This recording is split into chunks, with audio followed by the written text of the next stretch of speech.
जर नाही केलं मी स्वतः आत्महत्या करून घेईल। मी स्वतः इथं उभी आहे, माझं नाव शैला भीमराव शिरसाटे, मी स्वतः आत्महत्या करून घेईल, पण यांना पूर्णपूर पडून जाईल। हे बंद झालं पाहिजे, हे बंद झालं पाहिजे। नेमकं काय बंद झालं पाहिजे तुम्ही बोला ना।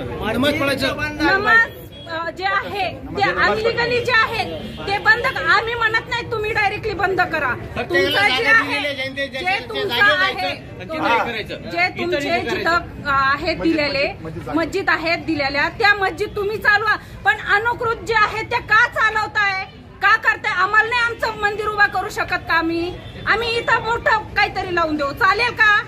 त्यांना चालेल का? हनुमान चालीसा लावू किंवा मदरसेच्या बाजूला कुठं काही असेल आम्ही आरडाओरडा करू, जास्त काही करू शकता का? पोलीस डिपार्टमेंट करू शकता का? हे मॅनेजमेंट काय करायचं? आमच्या लोकांनी काय करायचं हे सांगा। दरवेळेस तेच ऐकायचं। दरवेळेस आम्ही काहीतरी पोलिसांना सांगितलं का पोलिसांनी त्यांना मॅनेजमेंट व्हायचं। माझ्याकडे स्वतः पुरावे निवेदन दिलंय पीआय साहेबांकडे, सुनील पवार साहेब त्यांच्याकडे निवेदन पण दिलंय। त्यांनी आम्हाला हे पण सांगितलं की अजून जे रेसिडेन्शियल वस्ती तिथली जे आहे वैयक्तिक त्यांनी पण आतापर्यंत पुरावा म्हणजे आम्हाला निवेदन दिलं नाही, निवेदन दिलं गेले तर त्यांना पण सांगितलं गेलंय। पण आज ह्यापर्यंत आम्ही सगळे इथं उपस्थित का राहिलोय? कारण इथं जास्त प्रमाणात पब्लिक राहते, त्यांची जी नमाज पठण करते ती ही रेसिडेन्शियल एरियात करते। नमाज पठण करते, नमाज पठण त्यांची नमाज पठण करताय, मस्जिद मध्ये जाऊन करतात ते इथं करताय।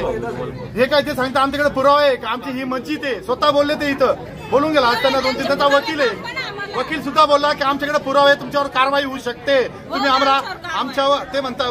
तो वकील स्वतः बोलला मला की तुमच्यावर कारवाई करायला होतो आम्ही आता। म्हणजे यांचं प्रशासन यांच्या ताब्यात आहे का आता? आणि हे रेसिडेन्शियल एरिया इथं घरांच्या किमती कमी होत आहे, आजूबाजूचे लोक त्रस्त झाले। एकदा परत या लोकांची बाईट, सगळ्या लोकांची बाईट एकदा घेऊन बघा आजूबाजू, तुम्हाला कळलं की हे लोक किती त्रस्त आहे। हे जेव्हा रस्त्याने जाता इथून ट्रॅफिक जाम राहते दर शुक्रवारी, आणि जोर त्यांचे भोंगेचे आवाज, आतून यांचा मोठा आवाज राहतो। पवननगर येथील शांती चौकात एक मदरसा बऱ्याच दिवसापासून आहे, त्याचं स्वरूप यांनी मोठ्या प्रमाणात थोडं वाढवलं। आणि आता जे नमाजला येतात पहिले इथे 5-10 लोक होते, परंतु आता काहीतरी 50-100 इथं लोक यायला लागले, वारंवार गर्दी वाढत चालली। इथं लोकांनी बघितलं, अनेक लोकांनी इथं तक्रारीचे अर्ज सुपूर्द केले होते। आता त्यांच्याशी आम्ही संवाद केला आहे।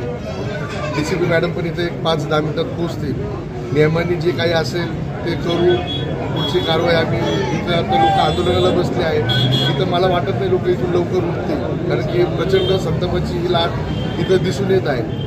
तर आता जो निर्णय होईल DCP मॅडम आल्यानंतर काही त्याच्यावर व्यवस्थित कायदेशीररित्या काही बोलता का बघू, जे आम्हाला संघटनेमार्फत करता येईल ते आम्हाला त्या सगळ्या गोष्टी आम्हाला हे करून पुढची आम्ही कारवाई 100% करू। भाऊ, हिंदू बांधवांची मागणी काय? हिंदू बांधवांची मागणी आहे की इथे आम्हाला नकोच आहे, कारण की आजूबाजूचा परिसर पूर्ण बघितला तर हिंदूवादी आहे, सगळे गोरगरीब लोक राहतात, परंतु इथल्या आजूबाजूच्या लोकांच्या तक्रारीच्या अर्जानुसार सगळ्यांना त्रास चालू आहे। का शुक्रवारी एवढी गर्दी होती रोज अशी, आणि आताही काही लोकांच्या तक्रारी अशा आल्या का बाहेरून काही लोक आले, परंतु सगळं इथं एवढ्या मोठ्या प्रमाणात सगळे लोक जमलेले आहेत। भाऊ, मुस्लिम DCP मॅडम येत आहेत, ते DCP मॅडम आल्यानंतर तो कायदेशीरची काही बाब असेल ती आम्ही तपासून घेऊ।